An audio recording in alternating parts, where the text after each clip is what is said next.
ایمان اگر حقیقی ہوگا عمل صالح لازماً پیدا ہوگا. ممکن نہیں ہے کہ ایمان حقیقی ہو اور پھر عمل درست نہ ہو. کیسے ممکن ہے؟ اس ایمان کی پھر دو دھیلے کی قیمت نہیں جس کی بنا پر انسان کا عمل درست نہ ہو سکے. بہت سی احادیث میں ہم دیکھتے ہیں کہ غلط اعمال کی بنیاد پر ایمان کی نفی مطلق کی گئی. ایسی شدید حدیث بھی ہے، واللہ لا یؤمنو واللہ لا یؤمنو واللہ لا یؤمنو، خدا کی قسم فلاں شخص مومن نہیں ہے، خدا کی قسم وہ مومن نہیں ہے، خدا کی قسم وہ مومن نہیں ہے. صحابہ کانپ گئے، لرز گئے. پوچھا من یا رسول اللہ، حضور کس کے بارے میں ارشاد فرما رہے ہیں؟ جواب سنیے، غور سے سنیے. فلاں شخص الذی لا یامن جوارہ بوائقہ، وہ شخص کہ جس کی ایذا رسانی سے اس کا پڑوسی چین میں نہیں ہے. کسی گناہ کبیرہ کا ذکر یہاں نہیں ہوا ہے. زنا کا نہیں ہے، چوری کا نہیں ہے، ڈاکے کا نہیں ہے، شرک کا نہیں ہے. کس چیز کا؟ ایک انسان کج خلق ہے، بد خلق ہے، اس کی ایذا رسانی ہے، پڑوسی کو تنگ کرتا ہے، پریشان کیے رکھتا ہے، پڑوسی خائف رہتا ہے، پتہ نہیں کس وقت کیا گزرے گی. تو وہ شخص مومن نہیں ہے، نہیں ہے، نہیں ہے.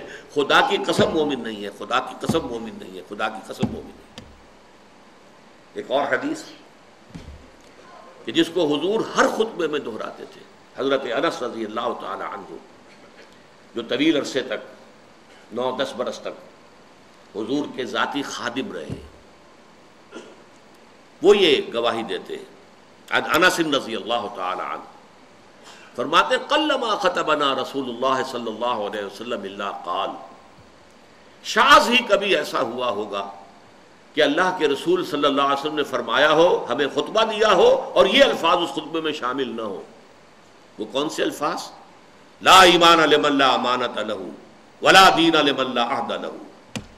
جس شخص میں امانت داری کا وصف نہیں ہے اس کا کوئی ایمان نہیں، اور جس شخص میں ایفاء عہد کا مادہ نہیں ہے اس کا کوئی دین نہیں. کتنے کیٹیگوریکل ہیں یہ.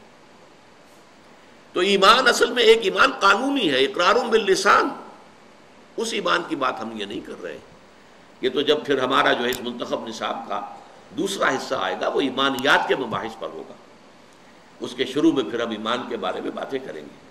ایمان کسے کہتے ہیں، ایمان کی حقیقت کیا ہے، ایمان کی اقسام کیا ہے، ایمان کے درجے کیا ہے. اور پھر یہ کہ وہ حصے پڑھیں گے قرآن کے جس میں ایمان کا سنتھسس، ایمان کے لیے استدلال کس طور سے قرآن مجید ایمان کی دعوت دیتا ہے. اس وقت تو جو ہم سرسری بات کر رہے ہیں کہ ایک قانونی ایمان ہے اقرار باللسان. کوئی ہندو، کوئی سکھ، پارسی، عیسائی ابھی کہے اشہد ان لا الہ الا اللہ و اشہد ان محمد رسول اللہ، وہ مسلمان ہو گیا.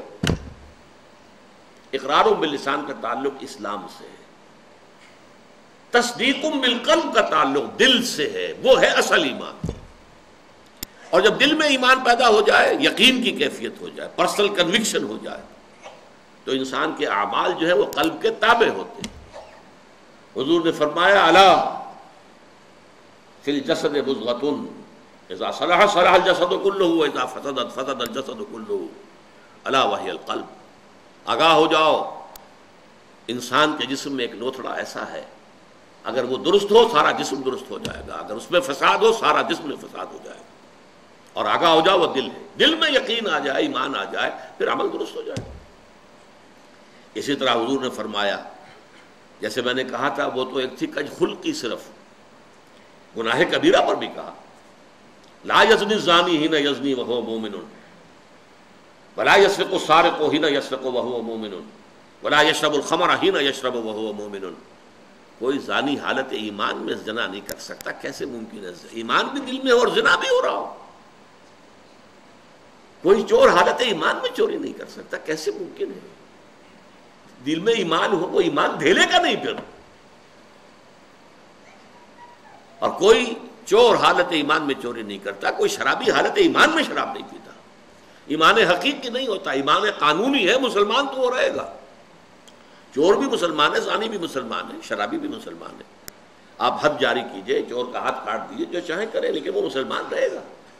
قانونی اسلام اور ہے، قانونی ایمان ایک حقیقی ایمان ہے جو دل کے اندر راسخ اور جاوید ہو جائے، اگر وہ ہوگا تو عمل درست ہو جائے گا۔